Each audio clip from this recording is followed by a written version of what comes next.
The cry on the asphalt. Deliverance where least expected. There are pains that don't bleed, but corrode the soul from within. There's despair not measured in decibels, but echoing in the silence of a lost gaze. And there are oppressions that don't come from visible bars, but from spiritual chains that imprison one's being in a cell of anguish and suffering. My mother knew them all. During a period etched in fire in my memory, she was a shadow of her former self, a woman chained to an invisible yet devastating suffering. I remember her before that dark phase, a strong, hard-working woman, with a smile that, though tired from life's struggles, still knew how to find space to shine. But something began to change. Subtly at first, then overwhelmingly. A deep sadness settled in her eyes. A constant nervousness agitated her hands. Sleep became her enemy. Nights were filled with an inexplicable restlessness, and days were marked by an apathy that prevented her from performing the simplest tasks. Joy drained from our home, replaced by a heavy atmosphere, charged with a tension that I, still a boy or perhaps in early adolescence, didn't understand but felt acutely. She described herself as lost in despair. But it was more than that. There was a palpable sense of oppression, something she herself called malignant oppression. These weren't just common life problems. It was as if a dark cloud hung over her, distorting her perception, feeding her fears, stealing her peace.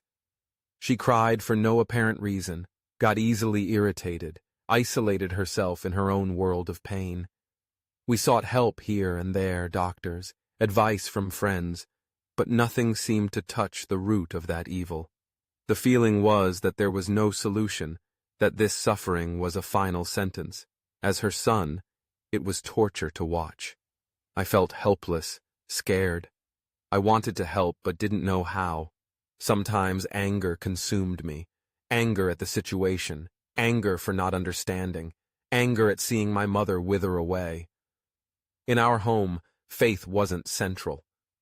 We spoke of God occasionally, but didn't have an active religious practice, and I confess, we held a certain prejudice, a distrust towards believers, crentes, as we called them, those people who spoke of Jesus fervently, who attended their churches assiduously. We found them exaggerated, perhaps a bit fanatical. Little did we know that God, in his infinite and mysterious wisdom, would use precisely one of these believers to bring about a radical transformation in our lives. The day everything changed began like so many others in that phase, gray, heavy, laden with anguish. My mother was particularly unwell. She paced back and forth in the house, hands wringing a dishcloth, eyes glazed over, muttering disconnected things about lack of money, lack of escape, lack of hope. Despair had reached a fever pitch. She was at her limit, about to explode or implode. It was then that we heard the familiar sound of the gas truck passing down the street, its loudspeaker announcing the sale of gas cylinders. It was a routine sound, part of the neighborhood's soundscape. But on that day, for my mother, in her state of absolute desperation, that sound seemed to represent something, perhaps the only external thing that managed to penetrate her fog of suffering. What happened next was so fast and unexpected that it still gives me chills to remember. My mother, as if driven by an invisible, desperate force, penniless, planless, completely overtaken by the agony consuming her, opened the door and ran out into the street after the truck. She ran barefoot, hair disheveled, screaming something I couldn't immediately understand. It was a cry for help, a guttural lament from the depths of her tormented soul. The truck driver, likely scared or confused by the bizarre scene, stopped the vehicle a few meters ahead. My mother continued screaming, gesturing, a figure of pure despair in the middle of the paved street. Several neighbors came to their doors or windows, observing the scene with a mixture of curiosity and astonishment. I ran to the door, my heart in my mouth, not knowing what to do, paralyzed by shame and fear of what was happening. It was then that the passenger door of the truck opened, and the helper got out. He was a simple young man, perhaps a little older than me at the time, wearing the gas company uniform. No one would have guessed, looking at him, that this ordinary young man would be the instrument of an extraordinary miracle. He saw my mother, immediately realized her condition wasn't normal, that it wasn't just someone wanting to buy gas. There was something deeper there, an affliction that transcended the material. And that young man, as we later learned, was a servant of the living God, a believer of the kind we used to speak ill of. But there was something different about him, a calm, a serene authority in his eyes. He showed no fear or judgment. He began to walk towards my mother, who was still there, stopped in the middle of the street, perhaps more breathless now, but still immersed in her visible despair. What happened next was even more shocking. As the helper approached, even before he got close to her, my mother fell to her knees on the hot asphalt. She fell as if her legs had lost their strength, as if an invisible weight had knocked her down. There she remained, on her knees, head bowed, in the middle of the street, under the astonished gazes of the neighbors.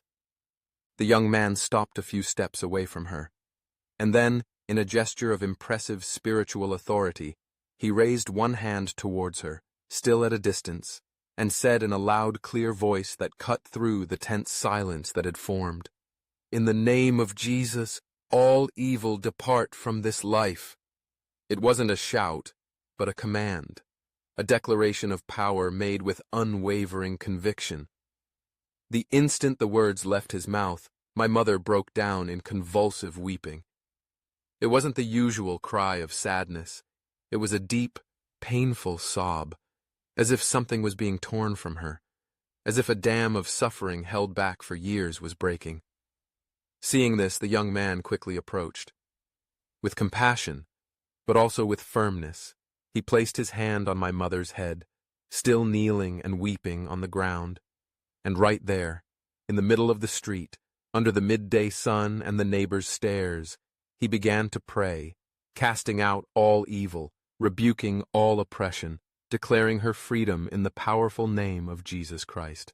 I, watching everything from the doorway, felt an impulse and approached hesitantly. The fear and shame were still there, but curiosity and something I couldn't name, perhaps a spark of hope, moved me. I stopped a short distance away, observing the surreal scene. My mother on her knees, weeping profusely, and that young gas truck helper praying over her with impressive authority. The young man noticed my approach. He paused his prayer for a moment, turned to me, and with a look full of certainty and kindness, spoke words that would become a landmark in my life. "Son, everything is going to change from today. Your mother is free in the name of Jesus." At that exact moment, as if his words were a final decree, my mother stopped crying. Slowly, she raised her head, and then she stood up. Stood there, in the middle of the street, and her countenance, oh, her countenance had changed radically and instantly.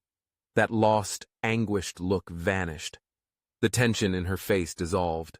The deep sadness gave way to a serenity, a peace I hadn't seen in her for years. There was no more despair. There were no more tears.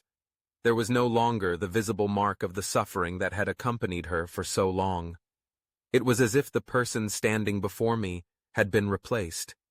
She looked at the young man, still somewhat dazed but with a different light in her eyes. He smiled at her, a genuine and encouraging smile. No more words were exchanged. He simply turned, went back to the truck, and they left, continuing their gas delivery route, leaving behind a scene of divine transformation. My mother stood there for a moment, watching the truck drive away. Then she turned and walked back home.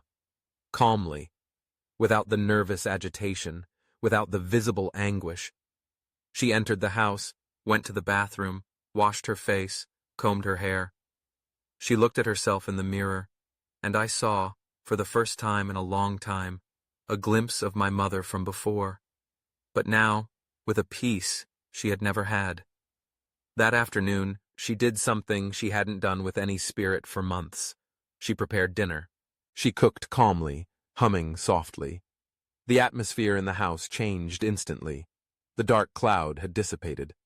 The oppression was gone. Peace had arrived. The next day, another surprise.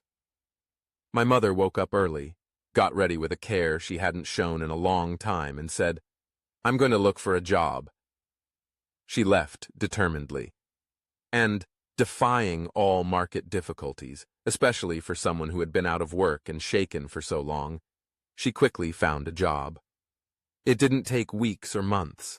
It was fast, as if the door was right there, waiting for her, unlocked by the same power that had freed her the day before. From then on, our lives changed forever. That job brought not only financial support, but also dignity and a new sense of purpose for my mother. Joy returned to our home. Peace became our companion.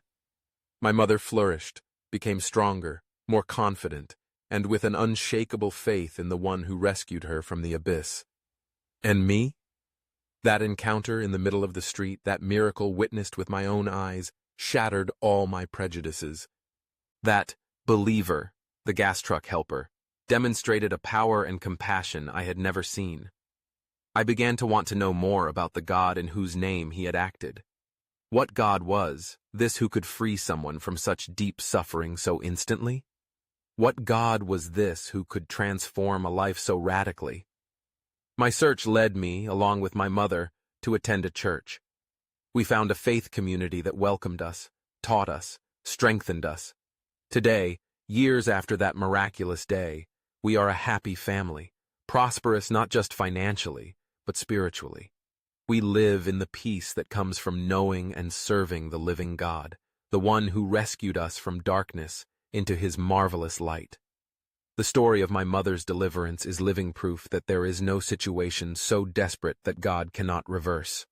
There is no oppression so strong that the name of Jesus cannot break. There is no heart so anguished that he cannot console and restore. Therefore, if you are going through any kind of evil, feeling lost, oppressed, hopeless, like my mother was that day, I encourage you with all the conviction of my experience. Ask him. Cry out to Jesus, and he will rescue you. Believe it, he hears. If this true story of deliverance and transformation touched your heart, share it. There are many people suffering in silence who need to know that there is hope and power in the name of Jesus to break every chain.